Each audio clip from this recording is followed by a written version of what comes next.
cha mọi người. Đó, chỉ cần mà mình gần hết pin mình sẽ đặt pin vô.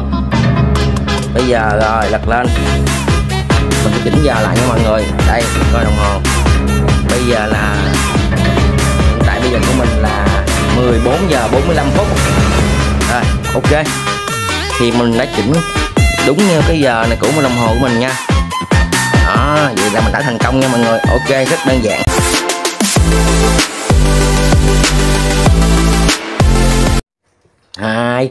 Mình xin chào tất cả mọi người nha.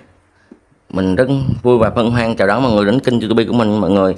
Thì mình đã nhận được nhiều của mình một vài bình luận của những anh em mà theo mình biết được đó là mình trò chuyện với những anh em đó là anh em ở vùng quê nha mọi người, dạng như ở vùng sâu vùng xa, thì có bình luận chia sẻ với mình là cách mà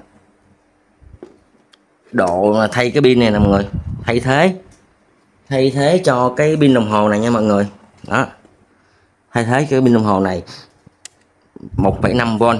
Bây giờ mình độ nó cái mạch như thế nào đó, làm thay bằng cái mạch để mà mình dùng pin sạc 3,7V là 42V để xài. Khi hết là mình chỉ sạc thôi, không cần mua.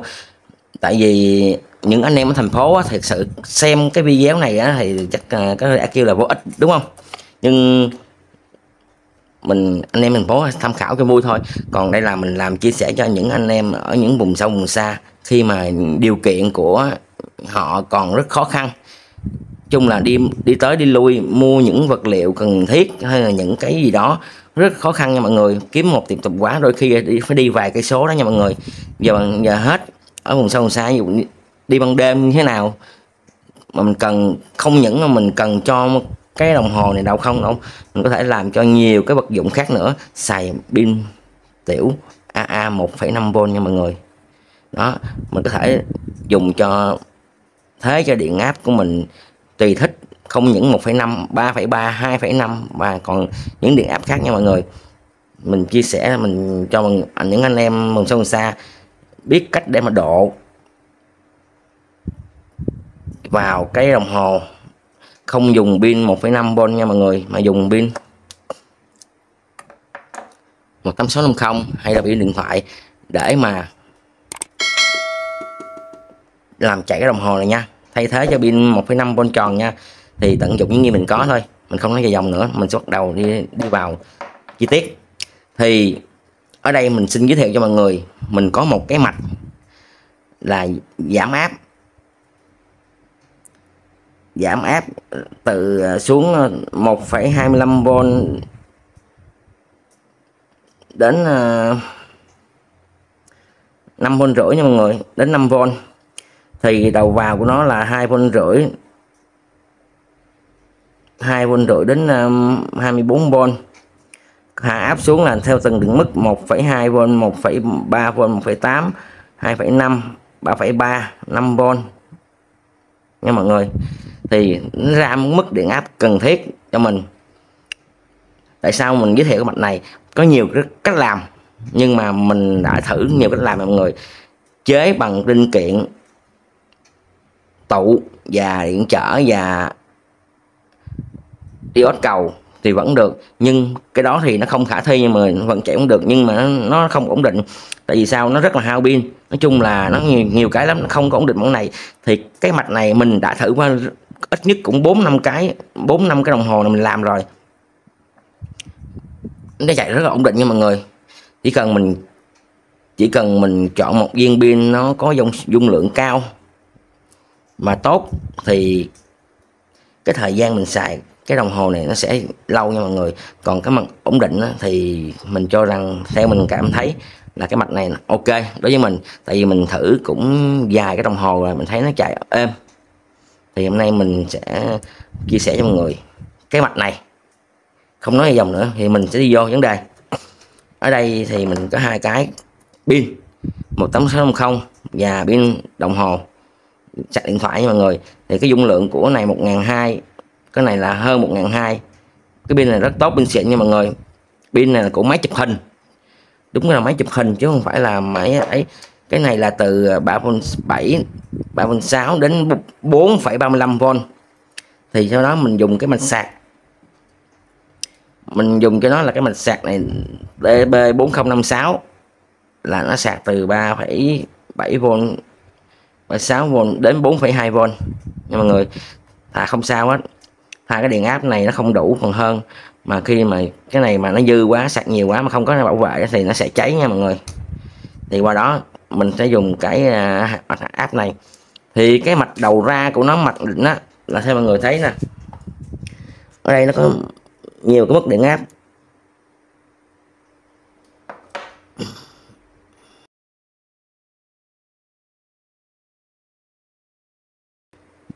Một 1,3V, 1,5V, 1,8V đến 5V nha mọi người. Thì cái điện áp mặc định của nó là 1,3.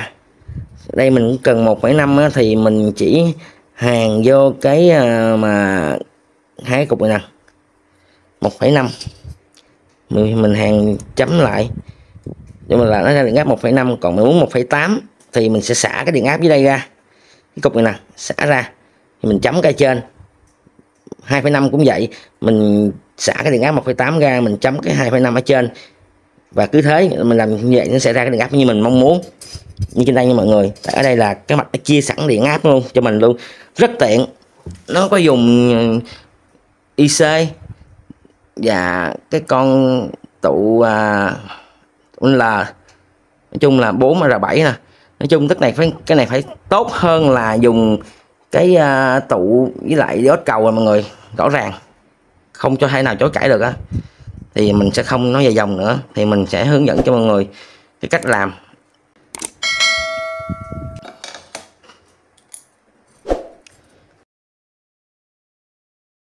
Mọi người nên nhớ kỹ nha, ở đây có đầu ra đầu vô nha, in out nha. Đây là đầu in là vào, out là ra đó. Thì hai cái đầu này của pin sạc mình gắn out là cái điện áp ra, thì dương là cái màu nâu này mình sẽ gắn vào đây để mình úp chừng cho mọi người xem thôi đó. Ở đây thì cái điện áp của trong đây nó sẽ ra rồi. Thì ở đây cũng vậy, thì ở đây nó có B cộng B trừ, thì mình sẽ nói hai cái điện áp này ra rồi để mình giấy thử cho mọi người xem, rồi mình sẽ gắn với đồng hồ sau nha. Thì ở đây thì mình sẽ có dứt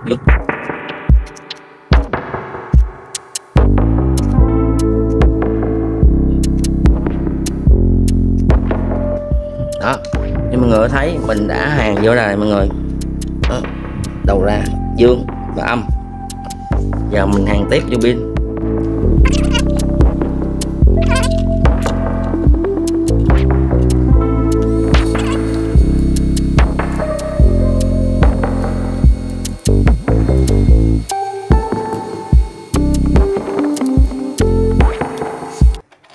Là mình đã hàn xong nha mọi người. Mọi người nên nhớ nha, nhớ hàn đúng cái đầu điện áp âm dương nha. Rồi ở đây mình sẽ đo cho mọi người xem, đơn giản nha mọi người. Đây 4V13, chị nó qua đây thấy không, 4V13 thì còn qua đây đó, nó đã xuống 1,5V nha mọi người. Vậy là lấy tiền, giờ mình chỉ việc hàng vô thôi đó. Thì cái sơ đồ điện áp nó là như vậy, nó rất đơn giản cho mọi người xem đó. Thì đầu này đầu ra là xong. Bây giờ mình sẽ bắt vô đồng hồ, và đây mình đã dán keo hai mặt nha mọi người. Mình dán trước và mình đã hàn cái dây này vô đây, nó thêm dây mình bắn keo nha mọi người, làm trước cho nó khỏi lâu. Mình chia sẻ cho những anh em vùng sâu vùng xa.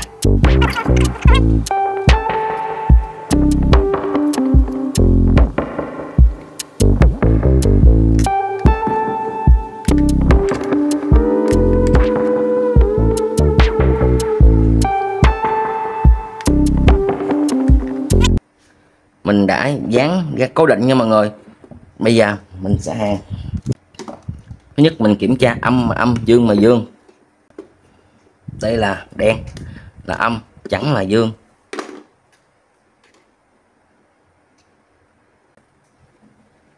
Đó. 1,5 mình thấy không? Ok. Đây là âm. Mình sẽ hàn âm trước nha mọi người.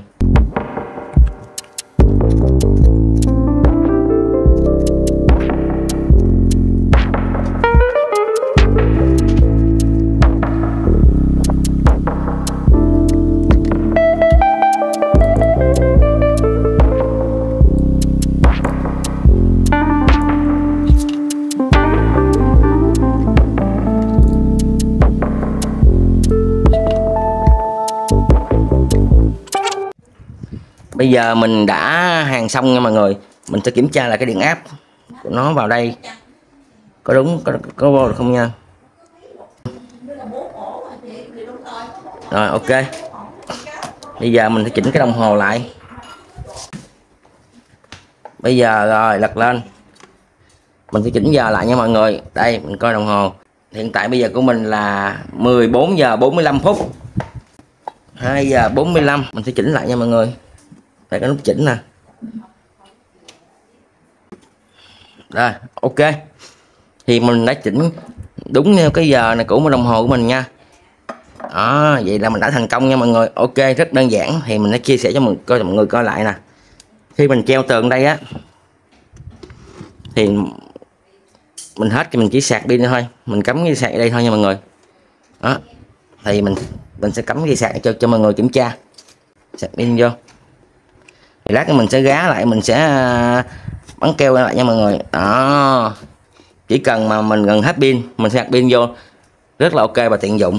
Chỉ có vài ngàn thôi nha mọi người.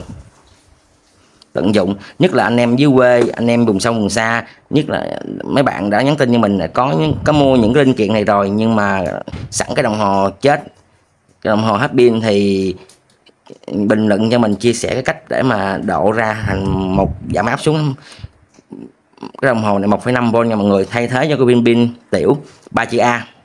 Đó, mọi người thấy rất là tiện lợi. Mình đang sạc pin, không những đang sạc pin và ở đây nó vẫn quay nha mọi người. Bây giờ là đây là 2 giờ 45 phút. Hôm nay ngày buổi chiều nha. Đó. Quá ok, tiện lợi nha mọi người. Thì mình đã chia sẻ cho mọi người, trong anh em ở dưới vùng sâu vùng xa là cái cách mà độ cái này nha. Anh em nhớ kỹ nha, nhớ xem hết video nha. Nó rất để mình biết cách mình làm tận dụng nha mọi người. Còn anh em thành phố mình nó xem tham khảo thôi nha, đừng có ném đá mình nha. Mình nhớ ủng hộ mình một like nha. Mình xin dừng video tại đây.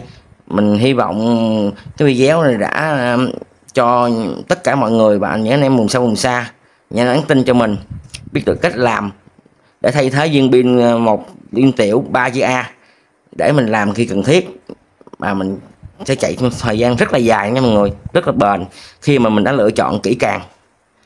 Và nhiều cái nữa cho anh em biết thêm. Còn anh em nào biết rồi thì thôi lướt qua xem cho vui nha mọi người, đừng ném đá mình nha. Mình xin dừng video ở đây.